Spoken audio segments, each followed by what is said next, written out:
Welcome to Nourishing the Mother, an inspired conversation space between Bridget Wood and Julie Tenner on the journey of motherhood through the common thread of parenting, relationship, and sexuality as a path to consciousness. We keep our conversations honest, our experiences real, and our philosophies exploratory. We believe that in order to raise incredible humans, we first have to raise ourselves. We know that in order to rock the family, you've got to nourish the mother. If you are here, you care about paving a path of conscious and intentional motherhood, connected with yourself and your gifts, and also illuminating your children in theirs so we may raise more whole humans who can impact this world in a more humane way. If you desire to integrate your learnings practically and supportively, head on over to bridgetwood.life or julietenner.love to go deeper. And for all live-streamed pre-release podcasts and all our free content, head over to our free Facebook group, Nourishing the Mother with Bridget Wood and Julie Tenner. We are Julie Tenner and Bridget Wood, and we are so grateful you're here. Hello and welcome to Nourishing the Mother. I'm Bridget Wood. And I'm Julie Tenner. And today's podcast is what to do about your New Year slump. I don't know if you know this is a thing, but we're here to tell you it's a thing. and to make it safe as well.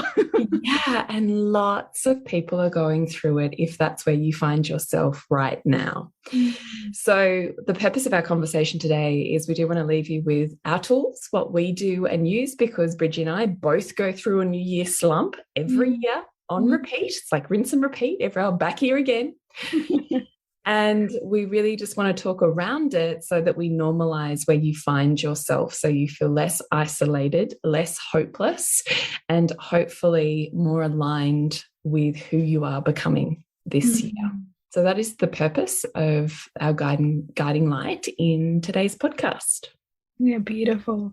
I think a way to start this is also to look at how much is our slump, in reaction or response to the unrealistic projection of this idea of this brand new clean slate and this brand new year, and you're starting afresh, and all that fantasy kind of marketing speak that we're just so acculturated with at this time of year, and which we know, deep in our being, it's not possible because of our human nature and the way that we're so patterned to simply just, dust your hands of a year and say, great, thank God that year's over. Here's another one. And assume that you're going to start it with some kind of clean slate, right? Like we have this sense that that's a bit of a joke.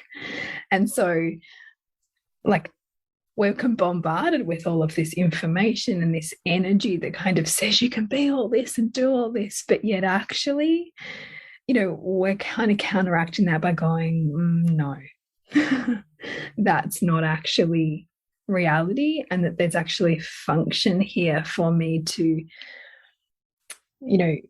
feel into what my slump is saying, feel into the conflicting, confusing emotions at this time of year, particularly this year after like a COVID Christmas and complex family dynamics and, being unable to travel or not having, time or capacity to travel. So there's going to be a whole range of feelings as we turn over into a new year, right? Yeah, totally. And I just think also we like love Christmas time and all of the things and all of the celebrations and the catch-ups with friends. Like we all love that. And it's exhausting. Yeah. So we also kind of are on this gravy train of like thing after thing after thing, and it's always like some sort of new nervous system kind of firing or ramp up. And then we just keep backing it up with the next one. And it doesn't really stop between Christmas and New Year, because if you are someone who has family events that sprawl out over several days, usually you're still doing Christmas type meals and preparations and cooking and all of the things in between that. Maybe you're going away or you're camping or staying with family, and still there's all of the shit you've got to organize and the mental load and the kids in a different environment. Yeah. And then we have New Year's Eve and there's usually a party or something. Like, and it late nights and crabby kids and different diets, different routines. It's actually almost like coming down off a sugar high, and we kind of crash first before we build ourselves back up into something that's more nourishing and sustainable. So also just recognizing that whilst it's been fun and you said yes to all of those things, also there's a toll, and this is also the time just to rest and repair before you start berating yourself for whatever it is, your lack of vision, your lack of purpose, your lack of whatever the slump thing is that you're going through right now. Which brings us to our first point, Bridgie, which was the first one when you and I said, what do we want to share here? You said, first one's got to be go into it. Yeah. And I was thinking of that in the context also of like when we were away, because we've just come back from camping, and this beautiful river that we stayed on, it had these, like you could tell exactly where the really deep parts were because the river was so much darker there. And I thought, what a beautiful metaphor for the fact that when you enter the depth and you're dark, you actually find more capacity, you find greater range, you find new discoveries, you find that you can access more, right? That this river has more variability, it has more landscape, it has more, temperature, right? That you didn't know was there unless you enter it, right? It becomes more wild to you and you become more part of it. And so what I love that kind of visualization for how we can traverse our own inner landscape and our own darkness, because it's so easy to judge ourselves or berate ourselves, or particularly, in the way that you might, to our listeners who value conscious parenting or your relationship, it's really easy to berate yourself if you speak in a tone you wouldn't usually speak to your child. And so you become like self-flagellating, and you focus instead on like beating yourself up instead of actually, well, no, like, why am I here? Like, what's the goal here? Is this a natural equilibrator? Is this the down that had to follow my up? Which is what you're talking about with the high of the Christmas and the high of the New Year. Like, what goes up must come down. And can I let it take me down and be safe here and make this okay? Or are my children's emotions in this place too much for me to bear, that I'm doing everything I can to claw myself out?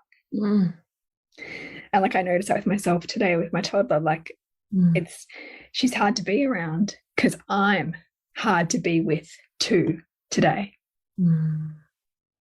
And so my practice today was, how can I soften into the hard bits I'm finding in her?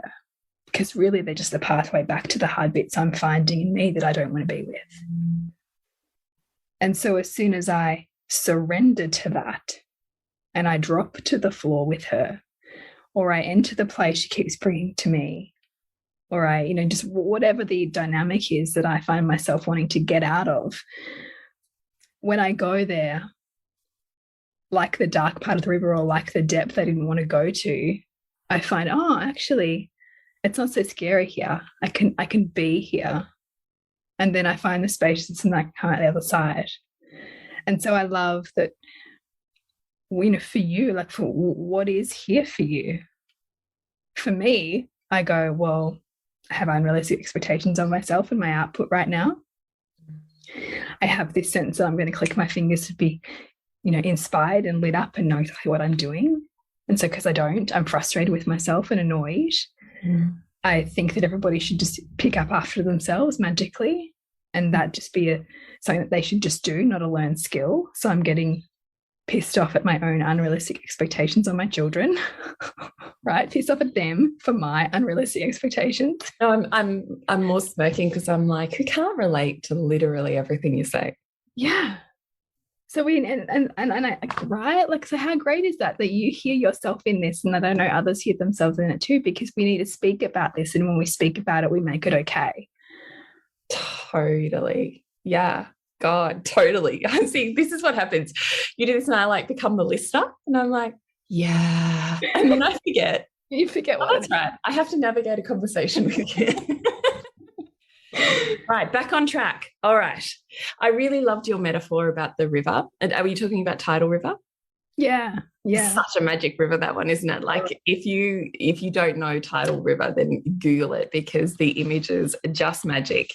And should you ever have the opportunity to put your feet into it in Wilson's Prom, it is just magic, isn't it? I mean, the minerals that make that water so dark just feel beautiful. So I really loved your metaphor, because I mean, I've been going to Tidal River probably like you, Bridge, as most probably Victorians have since we were born, you know, like at various family trips, and it's always where you'd end up. So I just loved your metaphor so much about the depth. And I loved when you were talking about, you know, and then I sink to the floor, or in the case of your metaphor, I entered the deep, and then I realized it's not so scary here. Because I think what happens is we spend a lot of time flapping around in the shallows, looking at the deep, going, I'm not going there. And it's a whole lot of flapping over a whole lot. Yeah. And I certainly notice that when I get into a slump, and I think also I would pin here, maybe revisit the Overwhelm podcast with Sharon Joy again, if this is you flapping, looking at the deep, that's when I recognize I can spiral. Like, I'm completely unproductive. I don't enter it. And in fact, I use my emotionality to avoid it. What do you mean you use your emotionality to avoid it? Because it's easier to flap, to be like a flapping hen. Tears and make it a drama. Yeah, and spin around in circles and, you know, splash around in the water, or think that I'm drowning when I can touch the sand on the ground, right? Like, we're following your metaphor. There's a whole lot of flapping. Not a lot of productivity or useful movement. Yes. Not a lot of energy conservation. So what I find interesting about it is it's a lot of energy going out at a time when energy reserves are generally low. So energy is incredibly sacred at these moments, right? Because we're talking about a slump. And yet we're expending so much flapping around, not taking the step into the dark water. Right? Yes. And this is so potent for me, because I've been having so many conversations with my children about like their energy conservation in the water, and learning to tread water, and what that opens up once you learn to tread water. I love having these. It's like pew pew pew. So good, isn't it? Yeah. So good. So I recognize that's totally what I do. And for me, like you, Bridget, always starts with, am I inspired in my work? And I would love to think that, you know, I just cruise along. I've like, you know, got my pulse on what I'm doing, and I just cruise along. No. Every year I go through this, and I get to it, and I'm like, no, I'm cool. I know what I'm doing next year. And then January gets here, and I'm like, oh my God, I don't know what I'm doing. What am I here for? What, you know, like, enter. What do I know anyway? What is my purpose? Like, every year. This is why I can laugh about it, because I can see it at the same time as I'm flapping. I'm watching myself flap, going, you know, you're flapping right now. Yeah. And luckily, you know, Nick and I have such a good dialogue on it now. He's so invested in my business journey now. I don't hide any of that from him. I'm like, as I'm flapping, I'm letting him witness my flapping. And he was so beautiful. The other day we were sitting down having a coffee, took me to my favorite coffee place. And he's like, listen, I think you just need a little reality check here. And he, you know, did his spiel, there's all this, and you're getting completely knotted up and just flagellating the shit out of yourself over this, like, little baby pinky over here. And I was like, yeah, I really needed that reality check. Thank you. Because I was doing all this flapping. And then yesterday, so it was yesterday morning, then yesterday afternoon, I took my daughter to she wanted to buy some plants at the local nursery with her Christmas money. So I went there and I saw a potted Christmas tree half price. And I was like, so for years I've been thinking, I'm going to buy a potted Christmas tree instead of buying one each year. Mm. So I thought, this is great. It's half price. It's perfect. Exactly the height I want. I'm going to get it. But that fucker was really spiky. And so getting it into the car, it gouged my left eye. So then I'm like, one-eyed Pete the pirate, like, you know, squinting as my eyes like pouring with water, and I haven't been able to open it for 36 hours. And so I'm lying there at night in pain with this eye that's been scratched. And you know how awful. And I mean, you have contact, so I'm sure I have nothing to complain about, but it is the most god-awful feeling, isn't it, when your eye is irritated and in pain constantly.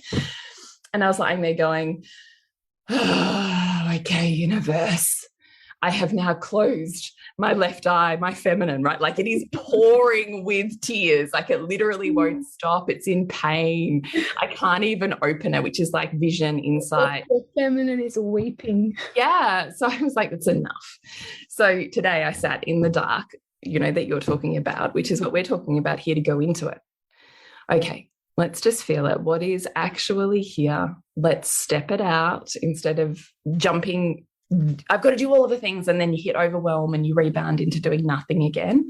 Just gently, what's the main thing that's happening here? And which is kind of what I've been doing each time I've entered the conversation with Nick or with Kasha. Kasha and I walk every Monday and Friday morning at like 6. We go for like an hour's walk. So we always flesh, and I've been on repeat the same thing for like, I don't know, 4 weeks. So each time you do that, I think you flesh it out, which is why point number 2, and I'm going to combine these two together, is walk it out and talk it out. When you're in a slump like this, it's really important that you get your crew together, and your crew being the men and women and humans in your life that champion your journey, that understand the way that you see the world, parenting, work, whatever it is that you're flapping about right now, that they have a shared value or way of looking at the world. That's really important when you're asking yourself to dive into what's here and excavate, that you have the right voices around you, not the ones who can't see what you see.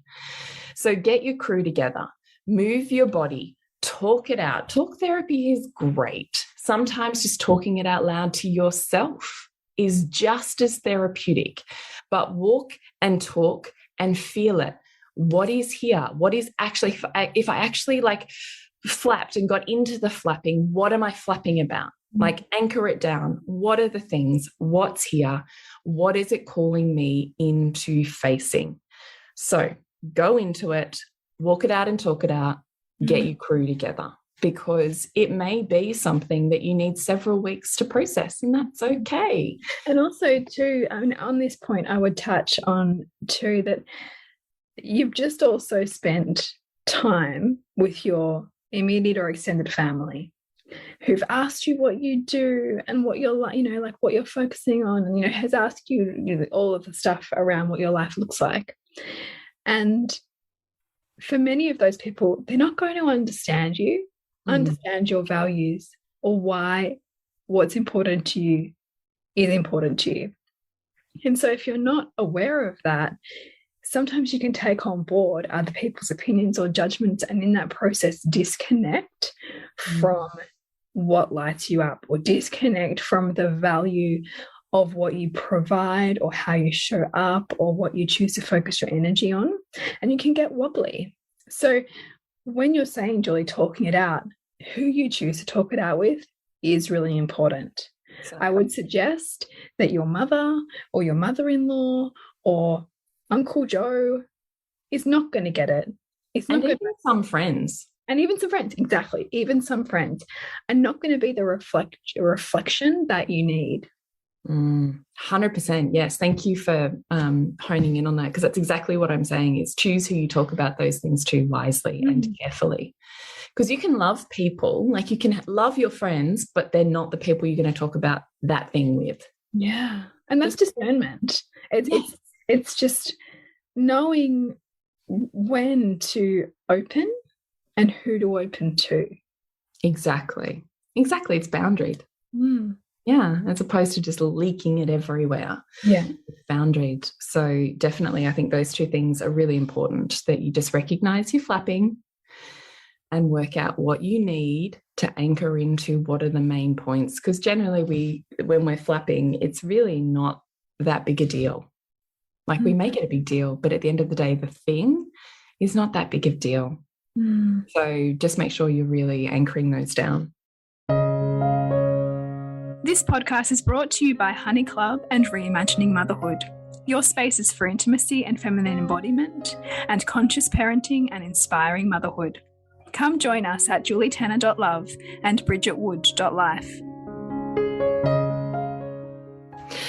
Then step number 3 is rest. I think we forget that rest is work too. Okay. Yeah, expand on that a little, because I think it can be easy to forget the value of rest. Yeah, I wish it wasn't, because it seems like an on-repeat conversation in our cultures and communities. Yeah. But I even recognize that, I don't know, myth of meritocracy or the patriarchal notions of hard work and hierarchy and, I don't know, all of the systems, that I can see them in my own narrative that happens in my own mind, which starts to make rest really challenging for me to choose, for me to say yes to, because those narratives exist within me as much as they exist outside of me. So unless I'm conscious of what those narratives are, and I'm consciously aware of how flawed they are and how true their opposite is, it's very easy to believe them. So if that's where you're at, is witnessing, I'll say, colonialized or patriarchal narratives in your own mind, then that is a magnificent place to start. If you can see that that exists within you as much as it exists outside of you, then I would say to you, where is the opposite equally true? Where can you see it to be true? Where have you known it to be true until you're like, oh yeah, that's right. That's right. It is better. My relationship is better when I rest. I'm a better parent when I rest. I look after my body better when I rest. I'm more connected to my body and my sexuality when I rest. Oh, that's right. I'm a better friend when I rest. Like, just remind yourself about how it makes you better, not worse. So that first. Then I would remind you that rest is work. I think we think when we're resting, we're not working. And I certainly know I fall into this regularly. So which is why it's always front of mind for me when I find myself flapping or slumping. I'm like, okay, where are you at with your rest? Because I know for me, it's a core pillar. Sleep, drink, eat well are core pillars for me whenever I'm slumping. You have to know what your core pillars are that you return to and that you're conscious of when things are getting harder. So one of those things for me is rest, because I can work like a slave, but I don't want to live like a slave, and I don't want to have the mindset of a slave either. Slave to my own master, you know, or society's master. So it's always the first thing that I go to is, where are you at with your rest? Where are you at with resting? What is your relationship to resting right now? How are you in loving rest right now? Like, imagining it's a human, right? How are you at being intimate with rest right now? How are you at, you know, like, where am I at with rest right now? And recognizing that when I'm resting is actually when I do my best work. But what happens is, that flip.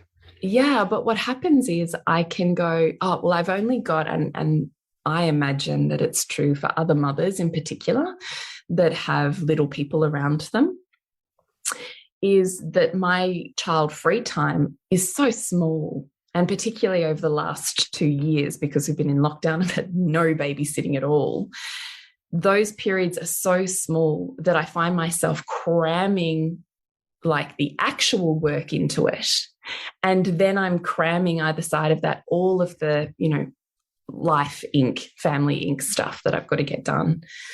And so rest just goes way on the back burner. But what I know to be true is that when I prioritize rest as work, I am infinitely more inspired and better at what I do across the board. So the bullshit narratives that I carry about rest will be, like money, something that I think I will be forever kind of disassembling and nutting out in order to return to what is at best my greatest wholeness, which I think usually does come from rest. So I want you to remember, that was very long-winded, that rest is work too. When I'm resting, I'm actually working. Mm. And in fact, I would argue that I'm working more when I'm resting than when I'm actually physically working. Because it's such a repattern for you, do you mean that that's why it's Yeah, because it's usually when I'm resting, it's when I'm going to be downloading, opening up my psychic connections, opening up my channeling, opening up my energy. Like when I'm resting, all of that comes just like whoosh, back. But when I'm working and I'm in doing mode, it's like that femme mask switch. When I'm doing, I'm in my mask, and I fully am, like with all of my work, totally am. But visioning, inspiration, energy, all of that stuff is hard to find in those places. So the rest is me working, as opposed to me going, okay, God, what am I doing? What's my plan? Where am I? No. Yeah. When I rest, that just comes. When you're resting is the portal. Yeah, exactly. So remembering that rest is work too. And when you're in a slump, what is your relationship to rest right now? And working on that relationship. And also, when it's interesting, because when you're in a slump too, your self-worth is often lower. And so you'll think that you'll need to do more to build your self-worth, right? And so because your self-worth's low, then rest is not okay for you. So you actually avoid the very thing that's the very pathway to back to equilibrium or back to wholeness. Yeah, totes. I love that you said that, because that's a loop I get into too. Like if I just do more or serve more, even from this place of depletion or like slump, I'll be better. Like I'll somehow then be like worthy of like whatever I've constructed I'm worthy of based on that action, right? Like I just really love that you tied in that self-worth. You're right, because when we're slumping, our self-worth is equally plummeting, because it kind of does that with our energy. And that's usually the time that we're going to cut ourselves way less slack. Yeah. And so rest will be less, even though it's the very thing that we need more of. I really love that you said that. It's just powerful to link the two, to then go, oh, actually, the very thing that I'm resisting now, because I know I'm in this narrative, is the thing that's going to get me out of it. Yeah. And it's also tied to, because the rest is also then tied to feeling into the depths as well, right? Because if you don't want to rest, you also don't want to feel. Because your resting will open you up to your feeling. That's really true. Yeah, it's really true. So after you have done these things, gone into it and anchored what it is, walked it out and talked it out with your crew, rested and worked on your relationship to rest, then it's time to mind map and ask yourself continuously each time you finish one word before you mind map the next one, what do I want? What do I really want? What do I really want to be doing? What do I really want? Like, check out all of the rules.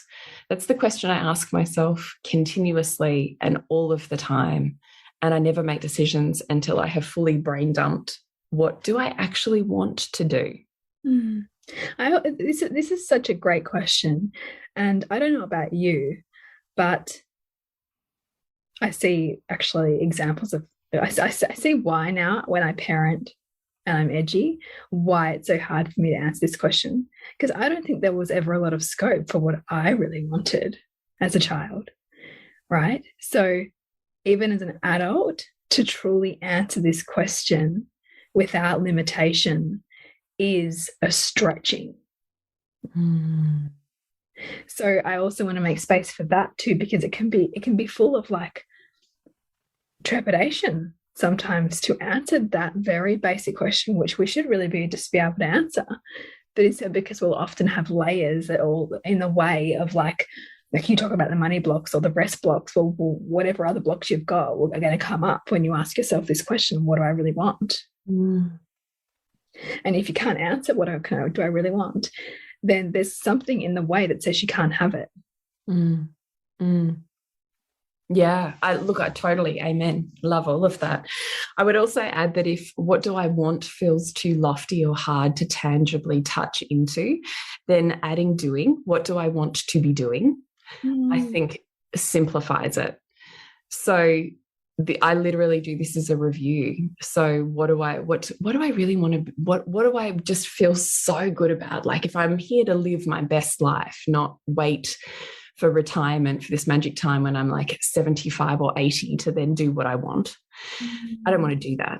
I want to live the life that I choose to live today. So therefore I know what my best life is right now, knowing, unfortunately, every year that changes.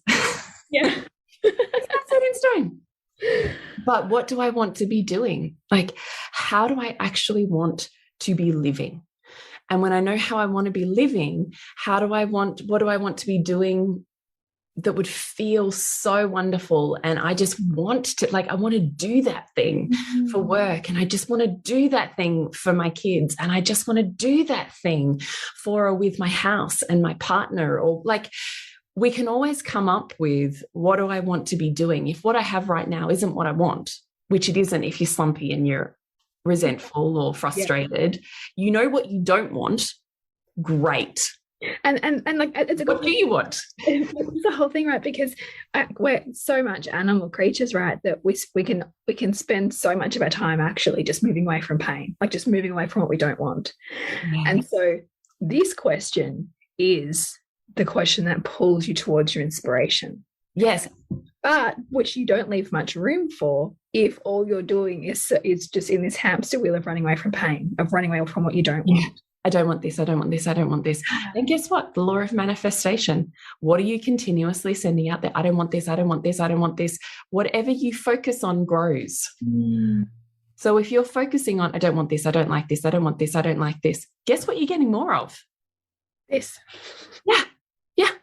Because where attention goes, energy goes. So instead of that, I think it's wonderful to know what you don't want. Great. That's a whole lot of answers we can just sweep out of the way. Excellent. It's not any of those things. What's left? What's left? Because that, and this is the point of mind mapping too, is not to have one succinct answer, but just be willing to play. Be willing to just, I spent all day doing this. As I said to you, I gouged my eye yesterday and went, enough flopping, Julie. We're now at injury pain point. That's enough. Let's not wait for the sledgehammer. Yeah. So I spent all day today. I got nude and I sunbaked in my backyard on my lounger, and I had my little toddler. Well, she's not a toddler, she's preschool and now she's 4. I had her with me all day. And so she played day spas. So in between day spas and sunbaking and kind of, dozing a little bit, I come, maybe I could do that. And I'd throw that down on, I probably wrote 20 pages today of mind mapping. Not because any of it's any good in inverted commas or because I'm going to use any of it, but because I'm spitballing how far can my brain go? What are all of the possibilities? What might, and then I go, but okay, cool, look at all of that. And I'm not even going to look at it until tomorrow. And then be like, okay, out of all of this, what is the gold that I'm keeping? I love that. Like, just don't even get sucked into it, Don't even get, we have a little puppy at the moment, so we're housebound, which is great. And I knew our neighbours next door were out for the day, which is also how I could be nude, because otherwise we have holes in our fence because our kids go backwards and forwards. So nude in the backyard, my kids coming and going because Nick was out doing stuff with them at different times, but Gwen stayed with me all day. I still had a fantastic day of rest and of inspiration with a child. So don't go telling yourself those things are exclusive, because they are not. Is not my lived reality. I can't wait for when I have child-free time to get my needs met. Yeah, absolutely. I'll be waiting forever. Yeah. And I'll be angry. Instead, what does that look like to do that together? So I just would say, please mind map, asking yourself continuously, what do I want to be doing? What would feel so good that it just like, it would feel so good to do. Money or anything doesn't matter because it just feels, it's light. I just want to do it. It lights me up. I want to say yes to that thing. What do I, like, that's how I look at my life. How do I want to be a yes to my parenting? And how do I want to be a yes to the school drives? And how do I want to be a yes to the work that I'm doing? It might be that the work I'm doing seems to be working great. Cool. But then do I want to still be doing it? Because if I'm not choosing it, if I'm not actively choosing it, it's a form of neglect and it will turn at some point, no different to the lover. Yes, right. It's a type of abuse. Well, if you don't, and also if you don't appreciate it, it's going to disappear. Right. And if you sit in resentment to it, it's also going to disappear. Totally. Totally, right? So how powerful is it just to say, I get to choose this. What am I choosing? Yeah. Or if I'm not changing this, I'm choosing it. Totally. As well. Yeah. So either how can I love what I'm choosing or how can I change it? Totally. Like, how can I love the school drop off? Because that's probably not going to change. So how can I make that more pleasurable? How can I make that more joy-filled? How can I be inspired to do that? Yeah. But I think also knowing you don't have to do anything. There's 1,000 ways, right? You don't have to do school drop if you really fucking hate it. Yeah, it's true. You don't have to do it. So don't be victim to the choice that you're making, is my point. You don't actually have to do anything because there is 1,000 ways to do any of those things that don't involve you doing it. All of my best coaches have like turned on my head everything that I thought I had to do. And exactly. And I love working with clients for that very reason, because it's the same thing. Like we get so insular with our thinking because of the way our brains are wired. And so we have to ask these questions to, you know, blow our brains wide open, like you said. Right? Like to actually get beyond the looping, the stories we tell ourselves, the old narrative, the kind of like way that says, well, that's how it has to be done. No. There's a million roads that lead to Rome. Yeah, there is. Exactly. That's what I'm saying. So do the thing because you choose it. There are many, many, many ways that you can do that thing. So the way that you're doing it is the way that you're choosing to do it. So make it inspiring. Is it something you genuinely want to be doing? And if it's not, change it. Everyone is going to fit in around you. I think we often get worried about change because we're worried about the impact it has on other people. But when you're inspired and lit up, other people just kind of, I don't know, flow into that. And they're like, oh, okay, cool. This is the way it's going. Yeah, this is what we're doing now. Yeah. So mind map the heck out of how big can the possibilities go? What are all of the possibilities for you? Not necessarily, they don't even have to be realistic. What are all of the possibilities for you? And then on another day, go through what you've got written down, clean it up. So really, I'm asking you to get clear on what are you changing? Where are you focusing your energy? And what are you manifesting and calling in? And when you know those things, by then, I promise you'll be inspired and out of your slump. But this is a really beautiful process. Go into it, walk it out, talk it out with your crew, rest, mind map, clean it up. 5 steps to get out of your slump, and you will be out of it on the other end of that. Love it. So good. So, Bridgie, how do we connect with you? You can connect with me at bridgetwood.life. And I'm super excited because as we're talking about this coming out of a slump thing, I am about to launch a very limited mentorship for 3 months. It's called the Reimagining Motherhood Mentorship. So it's going to be limited to 5 to 8 women, and it's going to be across these areas of parenting, relationship, and business, and how you can tie them all together in a beautiful way and go beyond those places that you get stuck to see the synergy between those things. Because I don't know about you, Jules, but for so much of the past 6 years, or, you know, having babies and building business and showing up in the world in different ways, finding that sweet spot between how does my mothering serve my work in the world and how does my work in the world serve my mothering is what I continually come back to. And also my relationship, how can that thrive in this place too? Because so often I think we can end up neglecting one, and I don't feel like that needs to be that way. And so I'm really this is kind of having a me in your pocket kind of experience. And so yeah, that's going to be kicking off in a couple of weeks. So you can find out more about that at my website, bridgetwood.life. Sounds amazing. And what about you, Jules? Well, because I'm rejigging everything at the moment, I don't I had the idea that I would have this all sorted by somehow 1 January, as you were talking about at the start, would click over and I'd be like, kapow, I know what I'm doing. I don't. It's, been December was actually a really intense month and not quite as restful as I was thinking. And as I said to you, I've fluffed and fluffed around. And so today's the first day that I've really let myself macerate in it. So there's a whole lot of change happening.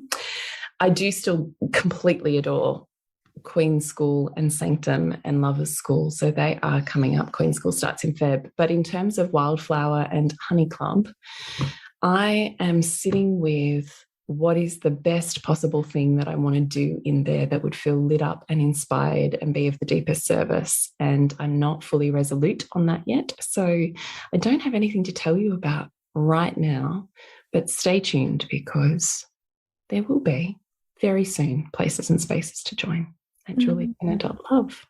Beautiful. And I love that we've been walked through, that very live process for you of, bringing to consciousness what those things are. Yeah. Yeah. Life is work, right? Work is life. Yeah. Beautiful.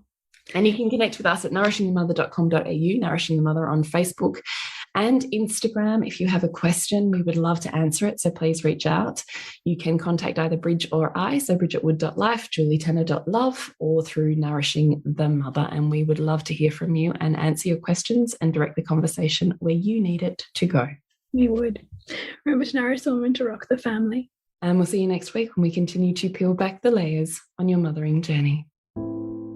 Thank you so much for listening. We literally couldn't do this without you.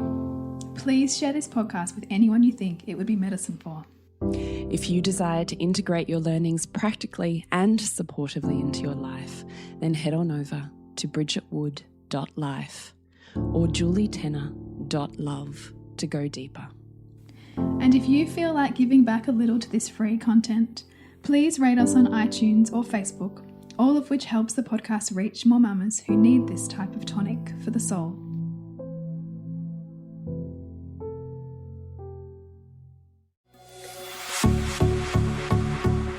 This has been a production of TheWellnessCouch.com. Check us out on Facebook and join in the conversation on Facebook.com/TheWellnessCouch. Subscribe to each show on iTunes and check us out on Twitter. The Wellness Couch, streaming wellness into your lives. Whilst the Wellness Couch presenter endeavor to provide accurate and helpful information to their listeners, these podcasts cannot take into account individual circumstances and are not intended to be a substitute for health and medical advice from a qualified health professional. You should always seek the advice of a qualified health professional before acting on any of the information provided by any of the Wellness Couch podcasts.